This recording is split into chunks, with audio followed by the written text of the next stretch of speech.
कहानी की शुरुआत 1978 से हुई, जहां एक औरत हमें दिखाई गई जो एक पुतले को अपना हस्बैंड मानकर एक ताबूत में बंद कर रही होती है। उसका बेटा जो अभी छोटा ही था, उस बच्चे का नाम सीमा कॉन्ग था। दरअसल जब सीमा कॉन्ग बहुत ही छोटा था, इन्हीं कुछ महीनों का, तो उसके डैड अपनी रिसर्च टीम के साथ एक मिशन पर गए। इस मिशन में वो कोई कीमती चीज खोजने अंडरग्राउंड बनी एक दुनिया में गए, पर आज तक वो वापस लौट कर नहीं आई। यही वजह है कि उसकी मॉम ने समझ लिया कि वो मर गए हैं और उन्हें पुतला समझकर दफन कर दिया। अब यहाँ से सीन शिफ्ट होकर जाता है 22 साल बाद, जहाँ सीमा कॉन्ग अब बड़ा हो गया था। वो और उसका बॉडीगार्ड एक केव गार में थी, जो यहाँ एक कीमती मोती को ढूंढने आई थी। पर सीमा कॉन्ग अपनी मर्जी से नहीं आया था, बल्कि उसे जबरदस्ती यहाँ पर भेजा गया था। दरअसल उसके दोस्त को एक खतरनाक आदमी जो एक गुंडा है, उसने अगवा करके अपने पास बंदी बनाया हुआ है। उस गुंडे का नाम श्यांग था। उसने सीमा कॉन्ग से ये शर्त रखी थी कि अगर तुम वो मोती मुझे लाकर दोगे तो मैं तुम्हारे दोस्त को छोड़ दूंगा। ये गार्ड भी उसी ने भेजा ताकि वो भाग न जाए। गार्ड के सर पर कैमरा लगा हुआ था, जिसकी मदद से श्यांग सब देख पा रहा था। ये जगह सीमा कॉन्ग को खतरनाक लगी, इसीलिए वो रुक जाता है, पर गार्ड जबरदस्ती उसे आगे बढ़ने का कहता है। एक जगह जब ये रुके तो सीमा कॉन्ग को दीवार पर कुछ लिखा हुआ दिखता है। जैसे उसने उस जगह पर हाथ लगाया, अचानक जमीन नीचे की तरफ जाने लगी। ये लोग उसके ऊपर खड़ी थी, इसीलिए काफी फिट नीचे आ जाते हैं। यहाँ उन्हें एक ताबूत दिखा। जैसे उसके पास आई, ताबूत पर भी कुछ लिखा हुआ था, पर वो किसी और जुबान में था, इसीलिए सीमा को समझ नहीं आती। वो अपने दोस्त से पूछने लगा,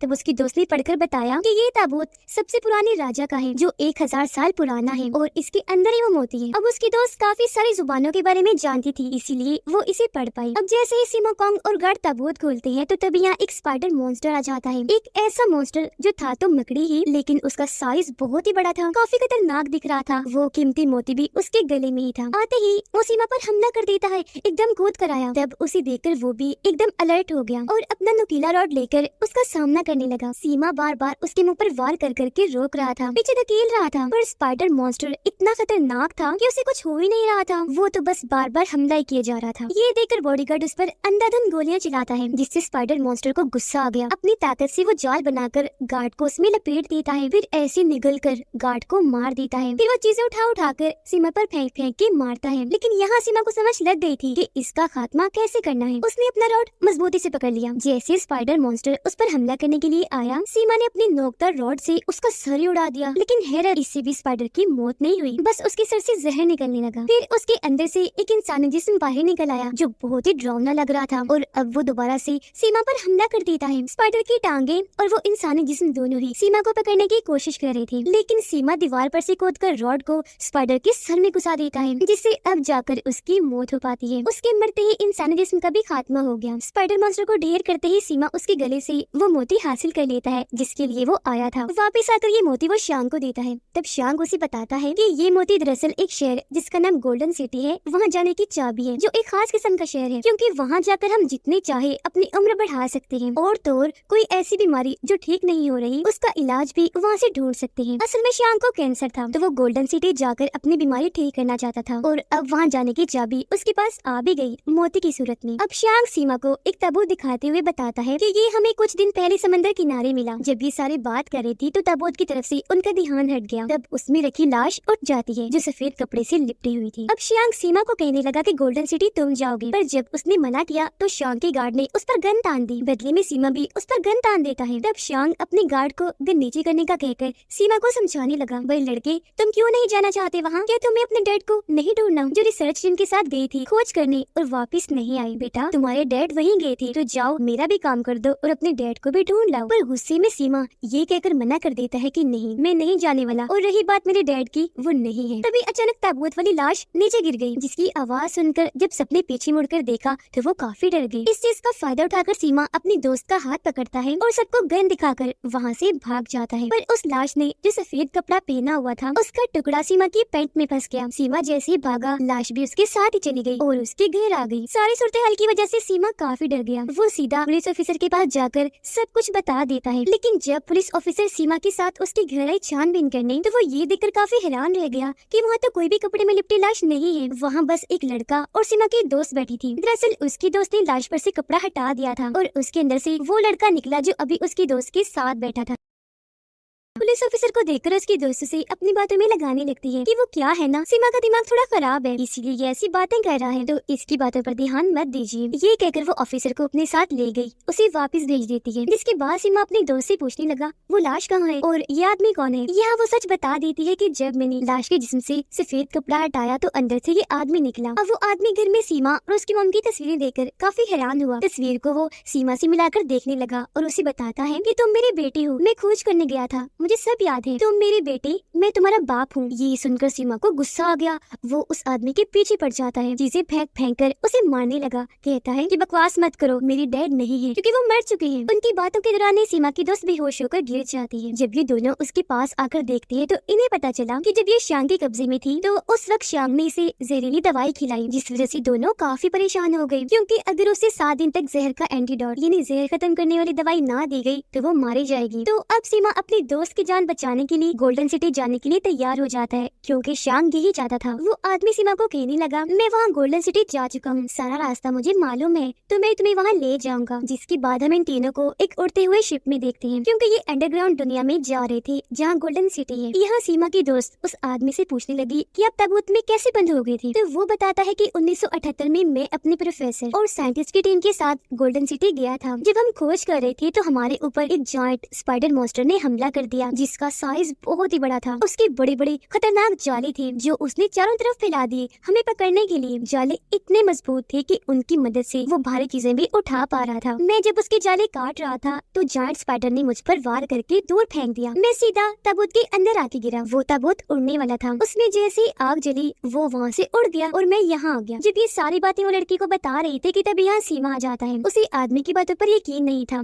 गुस्से में वो पूछने लगा आप एक बात बताएं, जब आप वहाँ गए तो इस फिल्म के डायरेक्टर बन के गए या डिटेक्टिव पुलिस ऑफिसर जो तुम जाले काट रहे थे? जिस पर वो उसे बताते हैं कि मैं कोई झूठ नहीं बोल रहा, तुम इसे फिल्म समझ रहे हो, जबकि मैं सच कह रहा हूँ, मैंने ये सब कुछ देखा था गोल्डन सिटी में। तभी इनके सामने घने काले बादल आ गए, जिसे देखकर पहले तो ये परेशान हो गई, पर शिप की उड़ान तेज करके जैसे तैसे वहाँ से बाहर निकल आते हैं। फिर एक जगह पर आकर बारी बारी कूद जाते हैं। अब सीमा और उसकी दोस्तों नीचे जमीन पर आ गए थे, पर वो आदमी नहीं, क्योंकि उनका बैग पेड़ पर अटक गया था और वो वहाँ लटक गए थे। सीमा उसे बताता है अरे भाई जरा अपने साइड में तो देखो, सांप बैठा है। आदमी ने जैसे ही साइड में देखा वहाँ सच में सांप था। वो डंक मारने के लिए जैसे ही आगे बढ़ा, आदमी काफी डर गया, सीधा नीचे आकर गिरता है और अब वो भी इनके पास आ गया। इससे पहले वो आगे बढ़ते यहाँ पर बहुत सारे लोग आ जाते हैं जो इन्हें खतरनाक समझकर अपने अपने हथियार इनकी तरफ कर देते हैं। उनके जिस्म पर एक ही तरह के निशान देकर वो आदमी समझ गया कि ये एक कबीला है जो उस राजा के लोग हैं जिन्हें मरे हुए 1000 साल हो गए हैं। ये लोग दोनों पर हमला करने ही वाले थे कि तब यहाँ सीमा की दोस्त आ गई। उसने इस कबीले पर गन तानी हुई थी, जिसे देख वो सारे यहाँ से भाग गए। अब जब ये आगे बढ़े तो आदमी का पैर एक पेड़ की जड़ में अटक गया और ऐसा होते ही उस जगह से काला धुआं उठना शुरू हो जाता है। ये पेड़ बहुत ही पुराना और बड़ा था। वहाँ बड़ी सी केव जैसी जगह भी बनी हुई थी, जिसके अंदर जैसे वो आदमी गया बताता है कि यहाँ एक रास्ता है नीचे, तुम लोग भी आ जाओ। तब सीमा और उसकी दोस्त ऐसे करते हैं। अंदर जाकर ये काफी नीचे बड़ी सी केव में आ गई, जहाँ की दीवारों पर कुछ न कुछ लिखा हुआ था। सीमा की दोस्त एक दीवार पर लिखी हुई लाइन पढ़ के सुनाती है कि आगे गोल्डन सिटी जाने का रास्ता है। जो भी गोल्डन सिटी में आता है वो वापस नहीं जा पाता, क्योंकि वहाँ पर बहुत सारे स्पाइडर मॉन्स्टर हैं और उनका लीडर जायंट स्पाइडर मॉन्स्टर। अब ये तीनों एक कैप्सूल खाते हैं ताकि अंडरग्राउंड के माहौल का असर इनके जिस्म पर ना पड़े और ये मारे ना जाएं। थोड़ा आगे बढ़ने पर इनके सामने एक दरवाजा आया, जिसके खुलते ही जब ये अंदर आए तो वहाँ एक मूर्ति पड़ी हुई थी। सीमा की दोस्त बताती है कि ये मूर्ति नहीं बल्कि दरवाजा है, इसके सीने पर जब तुम हाथ लगाओगे तो ये रास्ता खुल जाएगा। उसकी बात सुनकर सीमा ने ऐसा ही किया। उसके सीने पर हाथ लगाते ही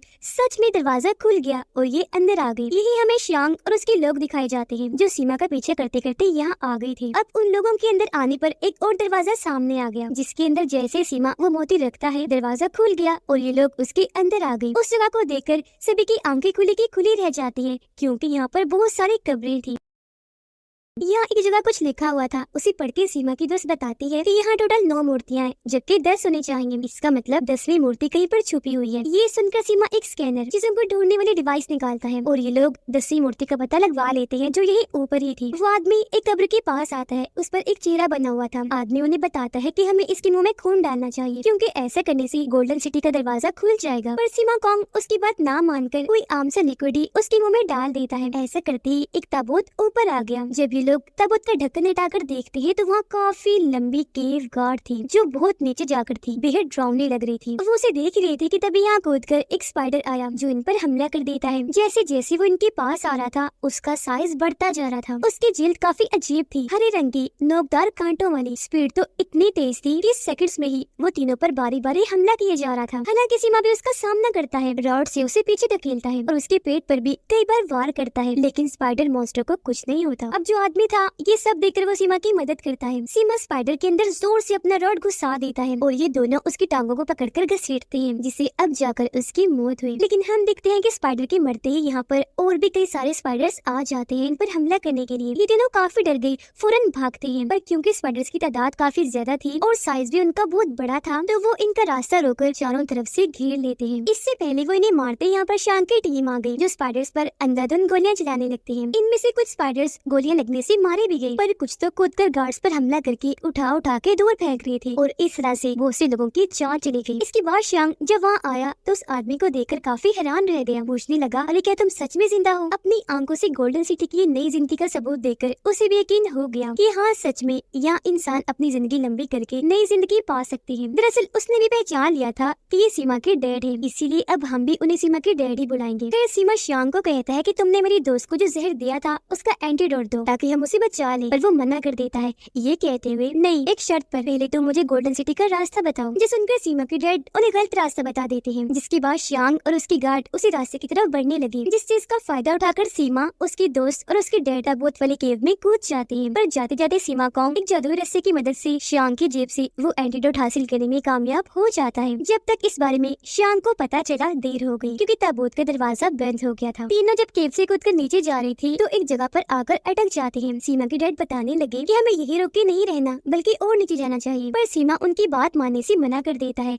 ये कहते हुए कि नहीं, अगर हम और नीचे गए तो मारे जा सकते हैं। पर उसकी बातों को नजरअंदाज करके उसके डैड नीचे कूद गए जहाँ पानी था। उनके पीछे फिर सीमा और उसकी दोस्त को भी कूदना पड़ा। ये गोल गोल झरने में घूमते हुए एक बहुत बड़ी नदी में आकर गिरे। आगे जब ये बढ़े तो दूसरी दुनिया में आ जाते हैं। नदी से निकलकर ये जंगल के रास्ते ही आगे बढ़ रहे थे जहाँ बीच में उसके डैड सीमा को पकड़ के उसकी मोम के बारे में पूछते हैं कि वो कहाँ है, ठीक है ना। जिससे सीमा को गुस्सा आ गया। वो कहता है कि तुम 22 साल तक हमसे दूर रही, तुम्हें हमारी जरा याद नहीं आई। अगर तुम वाकई मेरे डैड हुए तो मैं तुम्हें कभी कबूल नहीं करूंगा। अगर तुमने जबरदस्ती हमारी जिंदगी में घुसने की कोशिश की तो मैं तुम्हें मार डालूंगा। जो सुनकर उसके डैड को काफी बुरा लगा। आगे बढ़कर एक अजीब सी जगह पर आ गए जहाँ बहुत सारे बड़े बड़े मशरूम्स के पेड़ थे। तभी सीमा के डैड एक अजीब से पौधे को देखते हैं जो एक लाश को अपने साथ ले जा रहा था और ये लाश भी सफेद कपड़े में लिपटी हुई थी और उसके ऊपर जाली लगी हुई थी। ये देखकर सीमा के डैड कूदकर उस लाश को पकड़ लेते हैं, जबकि सीमा अपने चाकू से उस पौधे को काट देता है। जब ये लोग कपड़ा फाड़कर उस लाश को देखते हैं तो सीमा के डैड रोने लगे, कहते हैं कि ये तो हमारे प्रोफेसर की लाश है। तब ये बड़ा ही अजीब नजारा देखते हैं। दरअसल वहाँ पर बहुत सारी लिपटी लाशें थी जिनके ऊपर लकड़ियों के जाले लगे हुए थे और वो अजीब पौधा जो सांप जैसा दिख रहा था सारी लाशों को अपने साथ जमीन के अंदर ले जा रहा था। इतनी ही देर में यहाँ शांग और उसके गार्ड्स आ गए। वो इन तीनों को गन पॉइंट पर पकड़कर बंदी बना लेते हैं। वो बस मारने ही वाले थे कि तभी इन पर ऊपर से उन खतरनाक पौधों का हमला हो जाता है। इस पौधे की बहुत सारी शाखें थी जिनका मुंह बिल्कुल सांप जैसा लग रहा था। वो सभी गार्ड को उठा कर मारते जा रहे थे। ऐसा लग रहा था जैसे इन पौधों में जान हो।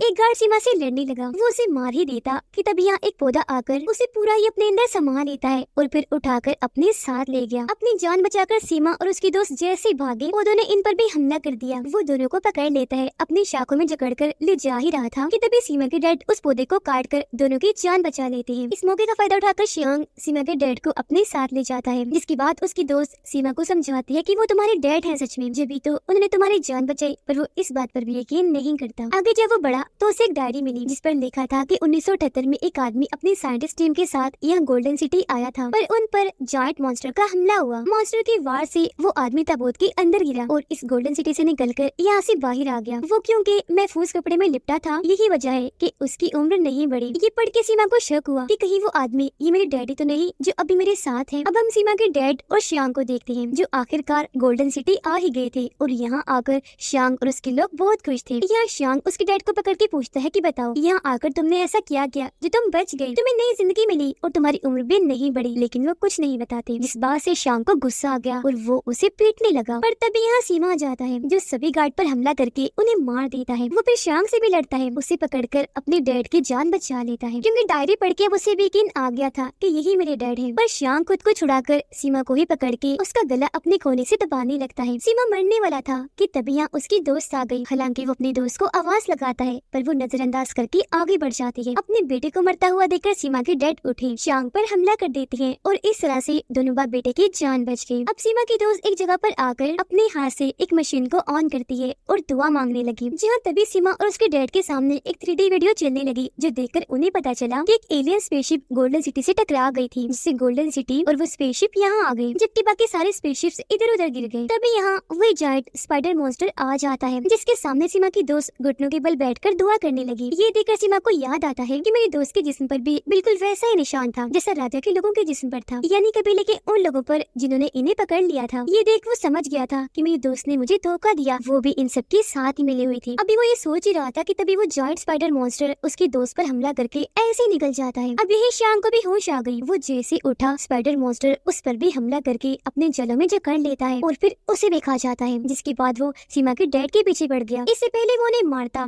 सीमा उनसे लड़ने लगा, जिससे उसके डैड दूर जाकर गिरे और जायंट स्पाइडर भी एलियन स्पेसशिप में अटक गया। पर वो दोबारा से बाहर निकलकर सीमा के डैड पर हमला कर देता है। इस बीच उसके डैड नुकीले हथियारों वाली रस्सी से मॉन्स्टर को फंसाने के लिए ट्रैप जाल बिछाते हैं। उस ट्रैप की तरफ जैसे सीमा कोंग आया, मॉन्स्टर भी पीछे आ जाता है और जोर से एलियन शिप से टकरा जाता है, जिससे वहाँ धमाका हो गया क्योंकि एलियन शिप तबाह हो गई थी। इस जगह का खात्मा होते देखकर सीमा के डैड उसे एक ताबूत में बंद कर देते हैं और एक तस्वीर देते हैं। पूछने लगे, मेरी बेटी तुम तो मुझे मिल गई हो, बताओ तुम्हारी मॉम कैसी है? तब यहाँ सीमा बताता है कि आपके जाने के बाद हमने आपको बहुत ढूंढा, पर जब आप नहीं मिले तो मॉम ने आपकी सारी तस्वीरें दफन कर दी। उन्होंने सोचा आप मर गए तो एक ताबूत के अंदर एक पुतले को आपकी लाश समझकर दफन कर दिया, जिसके बाद मॉम की भी मौत हो गई। ये सुनकर उसके डैड को बहुत दुख हुआ, पर वो गोल्डन सिटी की तार को निकाल देते हैं, जिससे ताबूत उड़कर यहाँ से बाहर निकल गया। स्पाइडर मॉन्स्टर ने उसके डैड पर हमला करके जान से मार दिया, जिसके बाद इस पूरी जगह पर काफी बड़ा धमाका हो जाता है और सब खत्म होते ही जायंट मॉन्स्टर भी मारा जाता है। जिसके बाद हमें एक शिप दिखाई जाती है, उसमें एक ग्रुप था,